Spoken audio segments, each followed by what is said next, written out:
नमस्कार दोस्तों, मेरा नाम है अभिषेक और मैं आपके अपने YouTube चैनल देसी स्टडी में आप सभी का स्वागत करता हूं। दोस्तों, आज मैं लेकर आया हूं प्राचीन भारत के क्रम में मौर्यों के पूर्व जो विदेशी आक्रमण हुए थे उसके संबंध में आज वीडियो है। और इसके पहले वाले वीडियो में मैंने जैन धर्म से संबंधित कुछ वीडियो डाले थे और बौद्ध से भी संबंधित कुछ वीडियो डाले थे। तो यदि आपने उन वीडियो को नहीं देखा है तो पहले उन वीडियो को देख लें और फिर इस वीडियो को देखें, तो आपको एक बेसिक स्ट्रक्चर तैयार हो जाएगा और इस वीडियो को समझने में आपको काफ़ी सहायता मिलेगी। तो दोस्तों, आज हम समझेंगे कि मौर्यों के पहले जो कुछ विदेशी आक्रमण हुए थे, जिस समय नंद वंश का शासन चल रहा था, उस समय यह जो आक्रमण हुए थे ये उसी समय समांतर क्रम में चल रहे थे। तो आज कुछ उन विदेशी आक्रमणों को समझना होगा, क्योंकि इस विदेशी आक्रमणों से भी परीक्षा में प्रश्न बना देता है। तो हम जब इन विदेशी आक्रमणों को समझेंगे, उनके महत्वपूर्ण बिंदुओं को समझने का प्रयास करेंगे, तो हमें उन परीक्षा के प्रश्नों को सॉल्व करने में काफ़ी आसानी होगी। तो सबसे पहले जब हम समझेंगे कि यहाँ पर कौन कौन से आक्रमणकारी आए भारत में, जो पश्चिम सीमा प्रांत से आए थे, और उनमें सबसे पहला कौन सा था जो कि ईरानी आक्रमण था। उसके बाद कौन सा आया, तो उसके बाद यूनानी आक्रमण हुआ। तो इस प्रकार इन विदेशी आक्रमण के क्रम में इनका उदय कहाँ से हुआ, इसको समझने का प्रयास करते हैं। तो इसके समझने के लिए सबसे पहले हम लोग थोड़ा सा इसके फ्लैशबैक में चलते हैं। हम यहाँ यह समझने का प्रयास करेंगे कि जब उत्तर वैदिक काल स्टार्ट हुआ, वहाँ लोहे की खोज जब हुई, तो उसने बहुत सारे क्रांतिकारी परिवर्तन लाए। उसमें क्रांतिकारी परिवर्तन जब हुए तो वहाँ फिर 16 महाजनपदों का उदय हुआ। उन 16 महाजनपदों की जो जानकारी मिलती है वह अंगुत्तर निकाय से मिलती है। और उन 16 महाजनपदों के क्रम में जब वह अपने विकास के क्रम में आगे बढ़ रहे थे, तो उसमें जो सबसे जो विशाल साम्राज्य उभर कर सामने आया वह था हमारा मगध। उस मगध में जब साम्राज्य उसका विस्तार हो रहा था, तो वह मगध जो था वह मुख्य रूप से बिहार का क्षेत्र था। यह मगध अपने विस्तार के लिए धीरे धीरे अपनी सीमा के चारों तरफ अपने विस्तार कर रहा था। और उस समय यहाँ पर जो पश्चिम सीमा प्रांत क्षेत्र है, यहाँ पर कुछ अराजकता चल रही थी। अराजकता कहने का मतलब ये है कि यहाँ पर जो राजा थे वह छोटे छोटे हिस्सों में अपना अपना शासन कर रहे थे। उस समय यहाँ पर किसी विशाल राजा का एक क्षत्रिय शासन नहीं था जो यहाँ पर व्यवस्थित शासन कर सके। सभी राजा एक दूसरे के साम्राज्य को काटकर अपना विकास करने में लगे हुए थे। तो इसी अराजकता का अभाव के कारण वहाँ से जो कुछ विदेशी आक्रमणकारियों ने उसका फ़ायदा उठाया और इस भारत पर आक्रमण करने के लिए उनको प्रोत्साहन मिला। तो आज हम यहाँ यह समझेंगे कि उन आक्रमणकारियों में सबसे पहले शुरुआत कहाँ से हुई और उस आक्रमणकारियों ने इस पश्चिम सीमा प्रांत से ही क्यों आक्रमण किया। तो सबसे पहले यहाँ हम यह समझेंगे कि उन्होंने इस सीमा से ही आक्रमण क्यों किया, क्योंकि भारत का जो यह क्षेत्र था यह हिमालय पर्वतीय क्षेत्र है और इस हिमालय पर्वतीय क्षेत्र के ऊपर से कोई आक्रमणकारी नहीं आ सकता था, क्योंकि हिमालय को पार करना किसी के बस की बात नहीं थी। और नीचे की अगर हम बात करें तो यहाँ पर जो व्यवस्था थी वह जलीय मार्ग से घिरा हुआ था। और उस समय प्राचीन भारत में किसी भी शासक के पास अपनी नेवी इतनी मजबूत नहीं थी कि वह जल मार्ग से होकर भारत पर आक्रमण कर सके। तो उनके लिए एकमात्र यही स्थल मार्ग बचता था जो आक्रमण के लिए उनके सुगम हो सकता था। तो अधिकतर जितने भी आक्रमणकारी आएंगे अभी बाद के भी, जैसे मुग़ल जो आते हैं और जो ईरानी आक्रमण, यूनानी आक्रमण, जितने भी विदेशी आक्रमण होते हैं वह सब इसी मार्ग से होते हैं। तो यहाँ पर जब मगध का विस्तार हो रहा था, तो उस मगध के विस्तार के क्रम में यहाँ पर ईरानी आक्रमण आए। सबसे पहला जो आक्रमण किया वह ईरानियों ने किया। ईरानियों में सबसे पहले समझते हैं, आइए, ये ईरानी आक्रमण किस प्रकार हुआ, कौन किसने इसकी शुरुआत की। तो यहाँ पर हम समझेंगे कि भारत में जो सबसे पहला विदेशी आक्रमण हुआ था वह ईरानियों द्वारा किया गया था।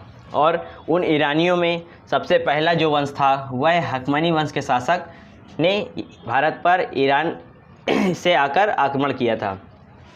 और उसमें सबसे पहला जो राजा था वह साइरस प्रथम था, जो 558 बीसी से लेकर 529 बीसी के बीच में भारत पर आक्रमण करता है, परंतु अपने आक्रमण के दौरान वह पूरी तरीके से सफल नहीं हो पाता। उसके बाद यहाँ पर दूसरा आक्रमण होता है जो भारत पर प्रथम सफल आक्रमण कहा जाता है, और वह किसके द्वारा किया जाता है? वह डेरियस प्रथम द्वारा किया जाता है।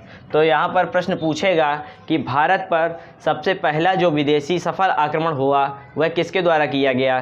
तो यहाँ पर हमारा उत्तर हो जाएगा डेरियस प्रथम द्वारा, जो कि 516 बीसी में किया गया था। आगे हम यहाँ समझते हैं कि भारत के पश्चिमोत्तर प्रांत को, जो यह क्षेत्र था पश्चिम सीमा से आने वाला मार्ग, इसको उस डेरियस प्रथम ने भारत में पश्चिमोत्तर प्रांत के भाग को ईरान का हिस्सा बनाया, और वह जो प्रांत था वह 20वां प्रांत था, जहां उसे 360 टैलेंट की स्वर्ण मुद्रा प्राप्त होती थी। उसने यहाँ पर व्यापार को भी स्थापित किया। इस क्षेत्र भारत के पश्चिमोत्तर क्षेत्र को जीतकर ईरान में मिलाया। कहा जाता है कि उस समय उसके पास 23 प्रांत थे, जिनमें से 20वां प्रांत जो उसने मिलाया था वह भारत को मिलाया था, और उस समय यहाँ पर व्यवस्था बहुत अच्छी थी। यहाँ पर जो व्यापार होता था वह काफ़ी अच्छा होता था, और उस समय जो उसको स्वर्ण मुद्रा 1 साल में प्राप्त होती थी वह 360 टैलेंट स्वर्ण की मुद्रा प्राप्त होती थी। तो यहाँ पर पूछता है कि भारत को सबसे पहले अपने ईरानी सीमा में मिलाने वाला शासक कौन था? तो वह हमारा डेरियस प्रथम हो जाएगा, और यहाँ से उसे 360 टैलेंट की स्वर्ण प्राप्त होती थी।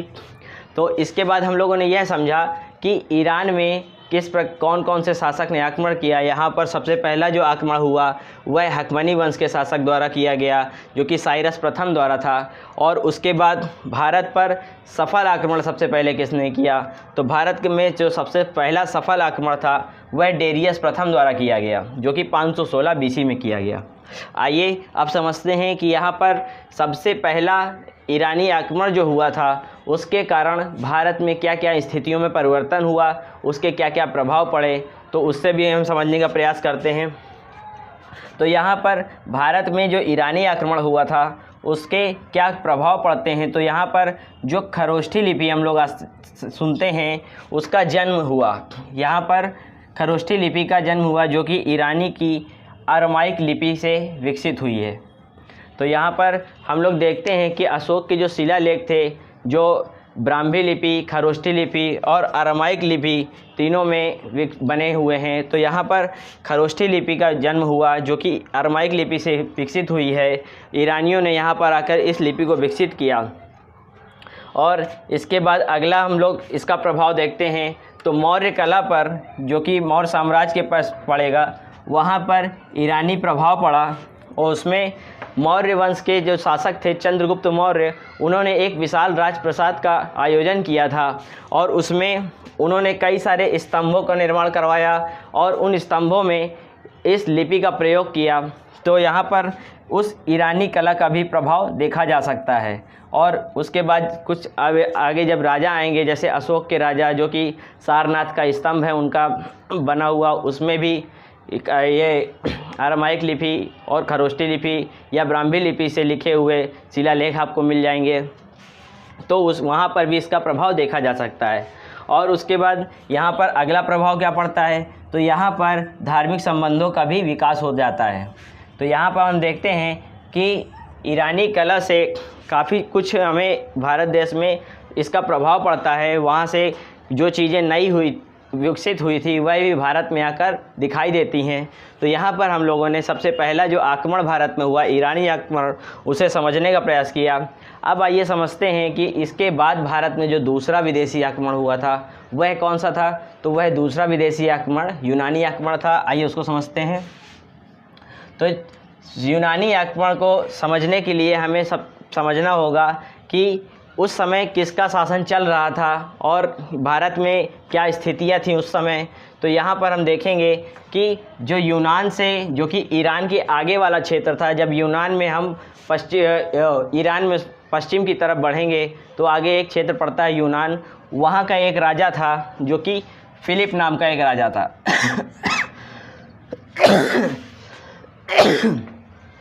वहाँ एक राजा हुआ जिसका नाम फिलिप था। फिलिप जो कि सिकंदर का पिता था। सिकंदर के बारे में भी आप लोग आगे पढ़ेंगे। वहाँ एक राजा हुआ जिसका नाम फिलिप था, जो कि 359 BC में मकदूनिया का शासक बना। वह फिलिप अपने शासन को काफ़ी व्यवस्थित करने के लिए प्रयास कर रहा था, लेकिन वह पूरी तरीके से आगे सफल नहीं हो पाया, क्योंकि आगे उसकी हत्या कर दी गई और 329 BC में वह मृत्यु को प्राप्त हो जाता है। तो फिलिप का जो शासन था वह ज़्यादा दिन नहीं चल पाया और उसकी हत्या कर दी जाती है। उसके बाद 329 BC में उसका जो बेटा था सिकंदर, वह 20 वर्ष की ही आयु में मकदूनिया का शासक बन जाता है।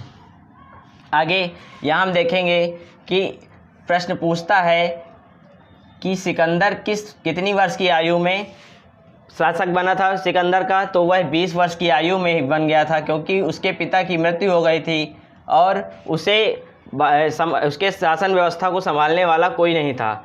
तो इस प्रकार 329 BC में 20 वर्ष की आयु में ही सिकंदर मकदूनिया का शासक बन जाता है।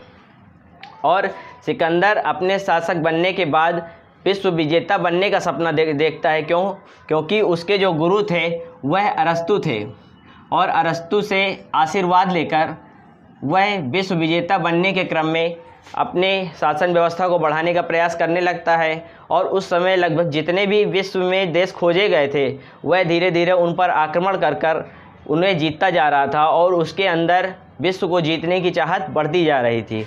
तो आगे हम देखते हैं यहाँ पर कि वह विश्व विजेता बनने के उद्देश्य से 326 BC में भारत पर आक्रमण करता है।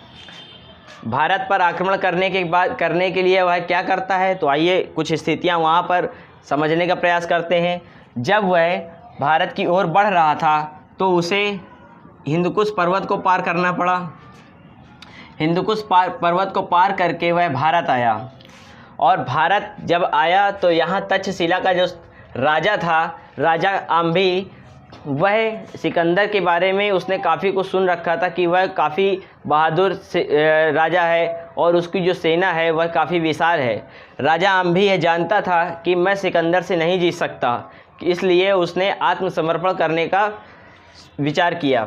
और तक्षशिला के जो राजा था, शासक राजा आम्भी ने आत्मसमर्पण कर दिया और आगे उसके विश्व विजेता बनने के क्रम में उसके सहयोग देने का निश्चय किया। आगे जब तक्षशिला के राजा ने उसकी आत्मसमर्पण स्वीकार कर लिया, उसकी अधीनता स्वीकार कर ली, तब सिकंदर भारत में प्रवेश करता है। और आगे जब वह आता है यहाँ पर भारत में, तो यहाँ झेलम नदी और यहाँ पर व्यास नदी का क्षेत्र था। इस व्यास नदी और झेलम नदी के बीच में एक राजा राज्य कर रहा था जिसका नाम था पोरस। उसे पोरस या पुरु कहते हैं। वह पंजाब के शासक था, और सिकंदर जब उस पर अटैक करता है तो पंजाब का एक शासक पुरु या पोरस उस पर अटैक करता है जब, तो वह राजा आम्भी उसकी मदद करता है और उसके जो गुप्त सूचनाएं थी वह सिकंदर को देता है। और इस क्रम में राजा पोरस ने आम्भी की तरह उसकी अधीनता स्वीकार नहीं की और उसने वीरता के साथ सिकंदर से युद्ध लड़ा। जब हाइडेस्पीच का युद्ध हुआ या झेलम नदी के तट पर जो युद्ध हुआ, उसे यूनान में जो झेलम नदी बहती है उसे हाइडेस्पीच कहा जाता है। तो परीक्षा में यहाँ प्रश्न पूछेगा कि हाइडेस्पीच या झेलम नदी का युद्ध कहाँ पर किसके किसके बीच हुआ, तो हमारा पंजाब के शासक पोरस और जो बाहर से विदेशी राजा आया था सिकंदर, उसके मध्य हुआ। यहाँ पर पोरस जब सिकंदर से युद्ध कर रहा था तो उसने बहुत वीरता से युद्ध हुआ, और अंततः इतनी विशाल सेना होने के कारण वह पोरस से सिकंदर से जीत नहीं पाया, और इस युद्ध में पोरस की क्या हो गई, पराजय हो गई। जब सिकंदर ने पोरस को हरा दिया, लेकिन सिकंदर पोरस की वीरता से इतना ज़्यादा प्रभावित था कि उसने पोरस के अधिकांश जो क्षेत्र थे उसे वापस लौटा दिए, और उससे एक शपथ ली कि वह आगे विश्व विजेता बनने के क्रम में उसका सहयोग करेगा। और उससे आधे से ज़्यादा उसके क्षेत्र लौटाने के बाद वह व्यास नदी के तट पर आता है, और व्यास नदी के तट पर आने के बाद वहाँ पर उसने आगे बढ़ने के लिए प्रयास किया, लेकिन उस समय ब्यास नदी का उफान इतना ज़्यादा था कि उसकी सेना ने वहाँ पर आगे बढ़ने के लिए मना कर दिया। और इसके कई कारण थे कि उसकी सेना ने आगे बढ़ने से क्यों इनकार किया। पहला कारण, जो सिकंदर की सेना थी वह कई लंबे समय से युद्ध करती हुई चली आ रही थी, तो आगे आते आते वह काफ़ी थक चुकी थी और उसे निश्चित आराम नहीं मिल पाया था। इस कारण से भी वह आगे जाने से इनकार कर दिया। दूसरा कारण क्या था? दूसरा कारण यह था कि भारत में जब राजा सिकंदर यहाँ पर समझ चुका था कि जब मुझे भारत के एक पहले शासक, पंजाब के शासक पोरस से लड़ने में ही इतनी ज़्यादा दिक्कतों का सामना करना पड़ा, तो आगे मगध जैसा विशाल साम्राज्य है जिसमें हमें युद्ध करने के लिए किन किन दिक्कतों का सामना करना पड़ेगा। इसके कारण भी उसकी सेना ने यहाँ पर आने से इनकार कर दिया और इस कारण सिकंदर की जो सेना थी वह व्यास नदी के पार करने से उसने मना कर दिया और सिकंदर 19 माह तक भारत में रुकता है और 325 बीसी में वापस लौट जाता है। और इस विश्व विजेता बनने के क्रम में उसका सपना अधूरा रह जाता है और जब 323 बीसी में वह वापस लौट रहा था तो 33 वर्ष की आयु में उसकी बेबीलोन में मृत्यु हो जाती है। तो यहाँ पर प्रश्न पूछता है कि सिकंदर की मृत्यु कहाँ हुई? तो बेबीलोन में। कब हुई? 323 बीसी में। तो यहाँ पर हमें यूनानी आक्रमण के अंतर्गत सिकंदर से जुड़े हुए काफ़ी महत्वपूर्ण प्रश्न समझने को मिले और परीक्षा में यहाँ कई सारे प्रश्न बनाता है छोटे छोटे बिंदुओं से। तो आइए हम समझते हैं कि जब 323 बीसी में 33 वर्ष की आयु में बेबीलोन में उसकी मृत्यु हो जाती है, तो उसके बाद उस यूनानी आक्रमण का क्या क्या प्रभाव पड़ा और उसके साथ कौन कौन से लोग आए थे, उससे भी परीक्षा में प्रश्न बनाता है। तो एक बार हम लोग रिकॉल कर लेते हैं कि यूनानी आक्रमण कैसा था, कहाँ से स्टार्ट हुआ।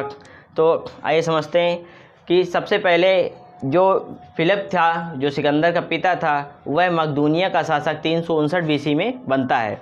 मकदूनिया का शासक बनने के क्रम में जब वह अपना साम्राज्य बढ़ा रहा होता है तो 329 बीसी में उसकी हत्या कर दी जाती है और वह पूरी तरीके से अपना साम्राज्य नहीं बढ़ा पाता है। उसके बाद 329 बीसी में जब उसकी हत्या हो जाती है तो उसका पुत्र 20 वर्ष की आयु में ही सिकंदर मकदूनिया का शासक बनता है। और मकदूनिया का शासक बनने के बाद वह अपने गुरु अरस्तु से विश्व विजेता बनने की इच्छा रख के उससे आशीर्वाद लेता है और अपना सपना पूरा करने के लिए आगे आक्रमण के दौरान आगे बढ़ता है। उसके आक्रमण के आगे जब वह आगे बढ़ रहा होता है तो उसी क्रम में 326 बीसी में वह भारत पर आक्रमण करता है। भारत पर आक्रमण करने के लिए उसे हिंदकुश पर्वत को पार करना पड़ा। हिंदकुश पर्वत पार करने के बाद वह तक्षशिला के जो शासक था आम्भी, उस पर अटैक करता है और आम्भी उसकी अधीनता स्वीकार कर लेता है और आगे उसके युद्ध में सहयोग करने की वचन देता है। उसके बाद जब सिकंदर पंजाब के शासक पोरस के साथ युद्ध लड़ता है तो वह पोरस से काफ़ी वीरता से युद्ध लड़ता है और पोरस ने उसकी अधीनता नहीं स्वीकार की। पोरस ने उसके साथ वीरता के साथ युद्ध किया परंतु वह उस युद्ध में हार जाता है। वह सिकंदर की विशाल सेना के आगे नहीं टिक पाता है। सिकंदर की सेना से जब वह हार जाता है तो जो सिकंदर था वह उसकी वीरता से इतना ज़्यादा प्रभावित होता है कि वह उसको मृत्युदंड देने के बजाय उसके अधिकांश जो उससे क्षेत्र विजित किए थे वह उसके अधिकांश क्षेत्र उसे वापस लौटा देता है और उससे वादा कर लेता है कि वह उसके आगे विश्व विजेता बनने के क्रम में उसका सहयोग करेगा। उसके बाद जब सिकंदर आगे बढ़ रहा होता है तो वह व्यास नदी के तट पर पहुंचता है जहां उसकी सेना ने आगे व्यास नदी को पार करने से मना कर दिया। इसका कई सारे कारण थे क्योंकि जो अभी मैंने समझाए कि उसकी सेना काफ़ी थक चुकी थी, उसे निश्चित आराम नहीं मिला था और व्यास नदी का उस समय काफ़ी उग्र रूप देखकर भी उसकी सेना भयभीत हो गई थी।